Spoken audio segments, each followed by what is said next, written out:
पहला संकेत हुआ, सर के बाल सफेद हो गए, खूब गम का हुआ, तेल लगाया था भैया। अब सतर्क हो जाओ, माला उठा लो। लेकिन लोग नहीं मानते, बाजार से जाएंगे डाई लाके लगा लेंगे। लो अब तो काला हो गया, कहाँ हम बूढ़े हुए। हाँ, अपने आप को बूढ़ा नहीं मानते। कोई कोई तो होता है, उसे अगर बूढ़ा कह दो ना, अरे तो बहुत नाराज होता है। हमारे साथ एक पंडित जी हैं, उनको अगर बुढ़ा कह दो तो बहुत क्रोधित होते हैं। कहा मैं बूढ़ा हुआ हूं, चलो दौड़ लगा लो हमारे साथ। तो मानने को तैयार नहीं है।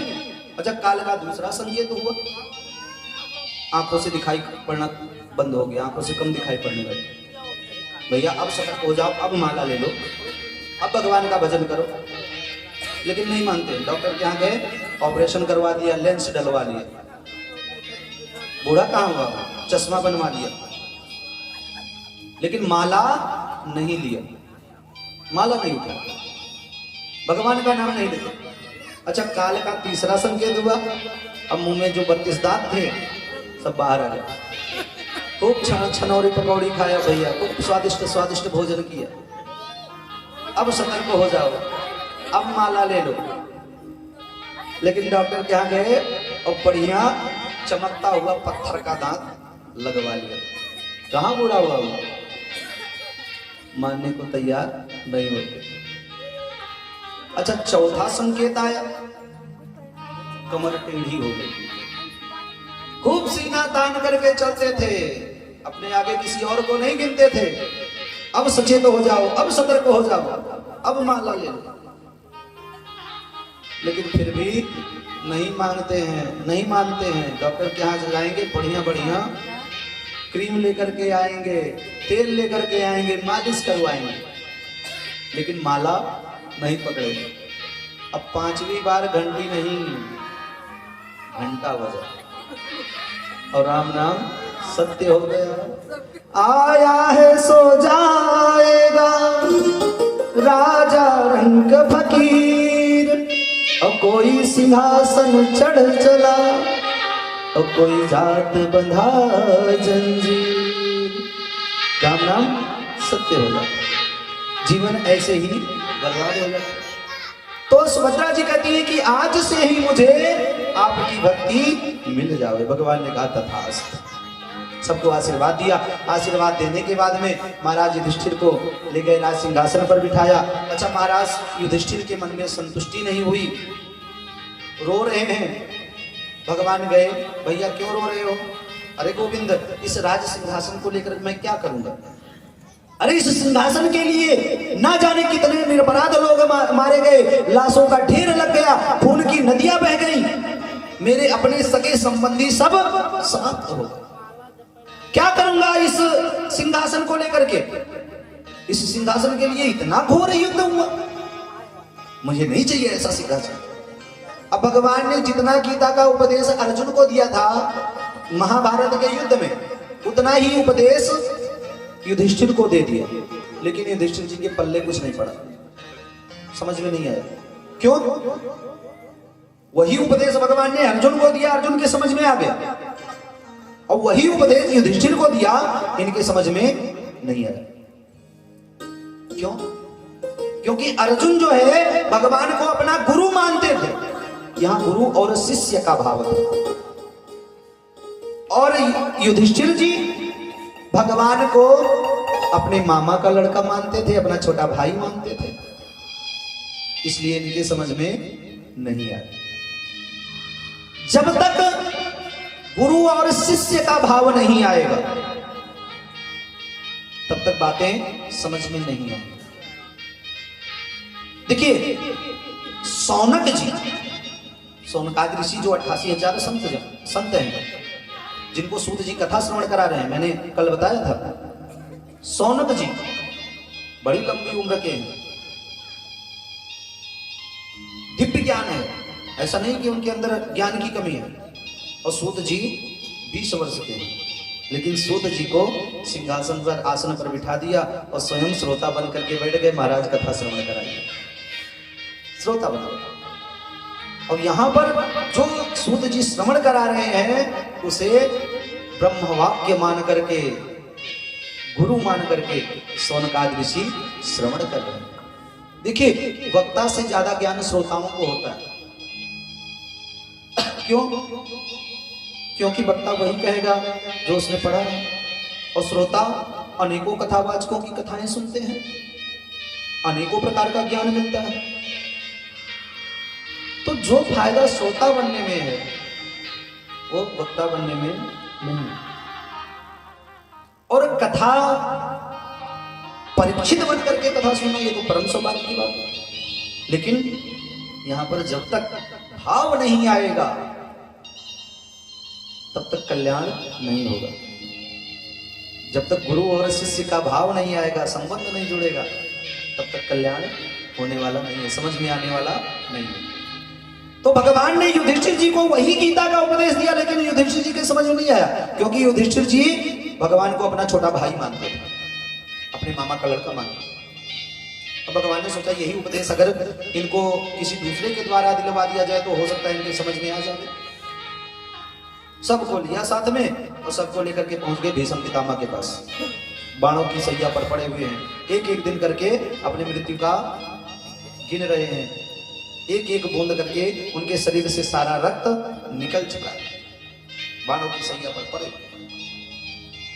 उत्तरायण का इंतजार कर रहे हैं, कब उत्तरायण जावे। सूर्य भगवान उत्तरायण हूं, मैं अपना शरीर त्यागूं, और कब प्रभु का दर्शन।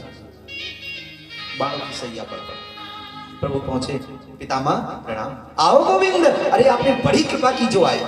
मुझे पता था कि मेरा अंतिम समय सुधारने के लिए आप जरूर आओ।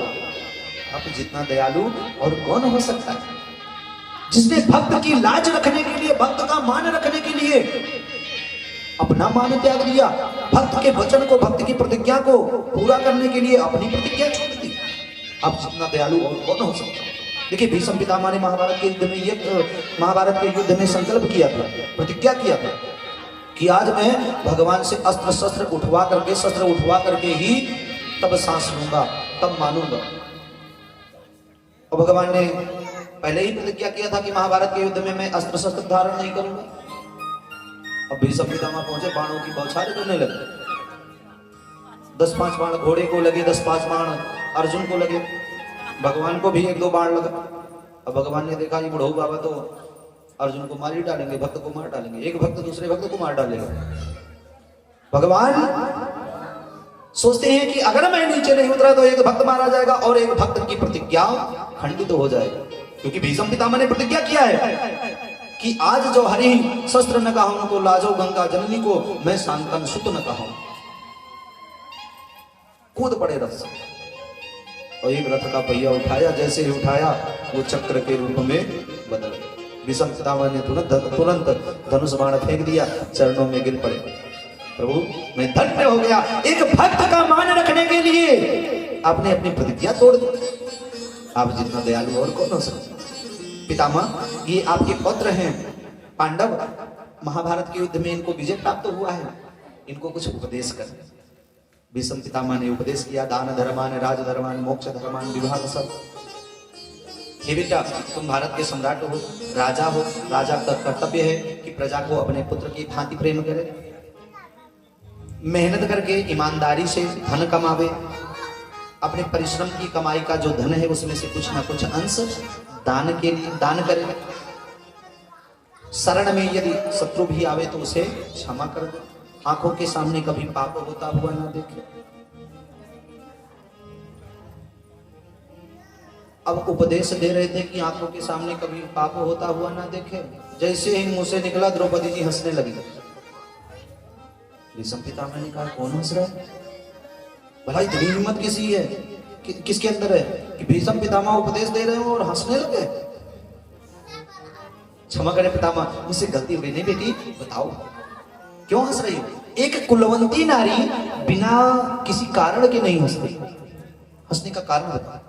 पितामह, आज आप उपदेश कर रहे हो, आज आप उपदेश कर रहे हो कि आंखों के सामने पाप होता हुआ ना देखो। आपकी ये बुद्धि तब कहां गई थी जब भरे राज दरबार में दुष्ट दुशासन मेरे केसों को पकड़ करके खींचता हुआ राज दरबार में लेकर के आया था, सबसे आगे आप बैठे थे। सबसे पहले मैंने आपसे ही पूछा था, पितामह ये कहां का न्याय है कि एक रजस्वला स्त्री को उसकी इच्छा के विरुद्ध अपमानित करके राज दरबार में लाया जाए। आपने सर नीचे कर लिया। यदि आप निगाह मात्र कर देते, दृष्टि मात्र कर देते, तो किसी के अंदर हिम्मत नहीं थी, किसी की मजाल नहीं थी जो मेरी तरफ देख देता। लेकिन आपने सर नीचे झुका, तब आपकी ये बुद्धि कहां गई थी, आपका ये ज्ञान कहां गया था? बेटी मुझे क्षमा कर, मुझे अपने पूर्व जन्मों की बातें याद है।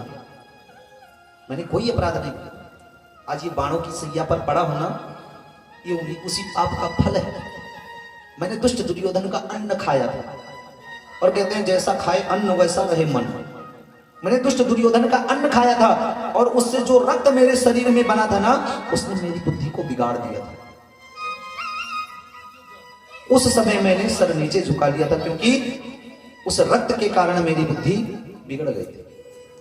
आज मैं इतने दिनों से बाणों की सैया पर पड़ा हूं, एक एक बूंद करके सारा रक्त मेरे शरीर से निकल चुका है। अब मेरी बुद्धि शुद्ध हो गई, इसलिए मैं ये उपदेश दे रहा हूं। पांडवों को उपदेश दिया, उसके बाद में कहते हैं मुझे कुछ क्षण के लिए गोविंद के साथ लेना छोड़। पांचों पांडव, माता कुंती, द्रौपदी सब पितामह को प्रणाम करके चली जाती हैं। उसके बाद में पितामह हाथ जोड़ लेते हैं कि हे प्रभु, अब मेरे जाने का समय हो चुका है। बस मेरी एक विनती है कि ये मेरी बुद्धि रूपी जो पुत्री है, इसे अपने श्री चरणों में स्थान दें। मेरा मन आपके चरणों में लीन हो जाए। पितामह, अगर आप जीवित रहना चाहते हैं तो आपको इच्छा मृत्यु का वरदान है, आप अभी जीवित रह सकते हैं। नहीं प्रभु, अब इतना सुंदर समय नहीं है। सामने आप हैं, आपके रहते हुए आपके चरणों में मैं स्थान प्राप्त करूं, इससे बढ़कर के सौभाग्य और मेरे लिए कुछ नहीं हो सकता। ऐसा सुंदर समय अब फिर दोबारा नहीं आएगा। गोविंद सामने खड़े हैं, सूर्य भगवान उत्तरायण है, शुभ लग्न शुभ मुहूर्त है। अब मैं जाना चाहता हूं। प्रभु को प्रणाम करके और भीष्म पितामह शरीर त्याग देते हैं। बोले कृष्णचंद्र भगवान की, आनंद कंद भगवान की। आज जब पितामह चले गए तो पांचों पांडव आते हैं, पितामह का अंतिम संस्कार कराते हैं। अंतिम संस्कार करके उसके बाद में गोविंद कहते हैं कि अब मुझे आज्ञा दीजिए। पांडवों से आज्ञा लेकर के अर्जुन भी भगवान के साथ ही जाते हैं। आज्ञा लेकर के द्वारिका जाते हैं। महाभारत का युद्ध कराने आए थे ना, द्वारिका जाते हैं। अब द्वारिका वासियों को जब पता चला कि गोविंद आने वाले हैं, तो मार्ग में पुष्प बिछा रखा गोविंद का स्वागत करने के। सारे लोग द्वारिका वासी जो है लाइन लगा करके मार्ग में खड़े हैं। देवकी वसुदेव जी, भगवान का रथ निकला। जैसे ही भगवान द्वारिका पहुंचे, रथ से नीचे कूद पड़े और दौड़ते हुए गए मैया देवकी के चरणों में, वसुदेव जी के चरणों में साष्टांग प्रणाम करते। वसुदेव जी ने गोविंद को उठा करके हृदय से लगा लिया। अरे मेरा लाला इतना भी नहीं, द्वारिका का राजा है, इतना बड़ा हो गया है, लेकिन अभी भी साष्टांग लेट करके प्रणाम करता है। देखिए, हम लोग प्रणाम करना भूल रहे हैं, अपनी सभ्यता को भूल रहे हैं। लोगों को प्रणाम करने में संकोच लगता है। कितना अच्छा लगता है जब कोई मिलता है, प्रणाम, नमस्कार, नमस्ते, राधे राधे, जय श्री राम, जय सीताराम, कितना अच्छा लगता है। लेकिन हम लोग अब प्रणाम करने में हम लोगों को संकोच लगता है। कहते हैं अभिवादन शीलस्य नित्यम वृद्धोपसेविनः चत्वारि तस्य वर्धन्ते आयुर्विद्या यशो बलम्। अपने से बड़ों को प्रणाम करने से हमारी चार चीजें बढ़ती हैं, आयु, विद्या, यश और बल। लेकिन हम लोगों को प्रणाम करने में संकोच लगता है, शर्म आती। मैं देखता हूं शहरों में लोग जब मिलते हैं तो हाय हाय करते हैं, हाय। जब कोई आता है तो हाय, हाँ हम लोग हाय हाय कब करते हैं? जब कोई मर जाता है तो हाय हाय करके रोते हैं, कोई विपत्ति आ जाती तो हाय हाय करके रोते हैं। और यहाँ लोग मिलते हैं तो हाय, और जाने लगेंगे तो बाय।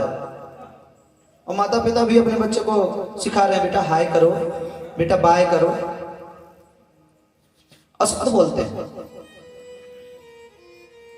अरे कोई मिले तो राम राम, जय श्री राम, जय सीताराम, राधे कृष्ण, नमस्कार, नमस्ते, प्रणाम।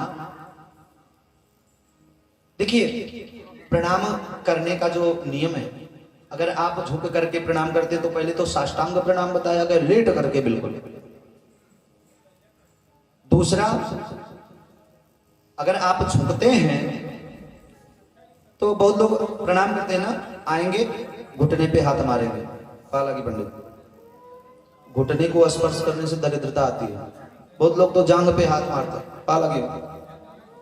अगर आप झुकते हैं तो झुक करके अंगूठे को स्पर्श करो, अंगूठे को स्पर्श करो।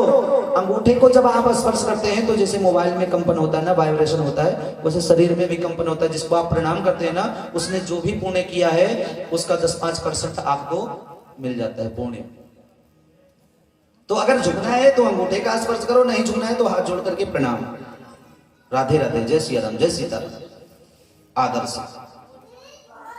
भगवान अपने माता पिता के चरणों में साष्टांग प्रणाम करते हैं, सारे द्वारिकावासी प्रसन्न हो जाते हैं और यही कहते हैं, वह प्रभु मैं अपने भाग्य की सराहना किन शब्दों में करूं, अरे आपने अपना बनाया, यही मेरे लिए बहुत बड़ी बात है। सारे द्वारिकावासी नाच रहे हैं, गा रहे हैं, प्रसन्न हो रहे हैं। बोले कृष्णचंद्र भगवान की जय हो।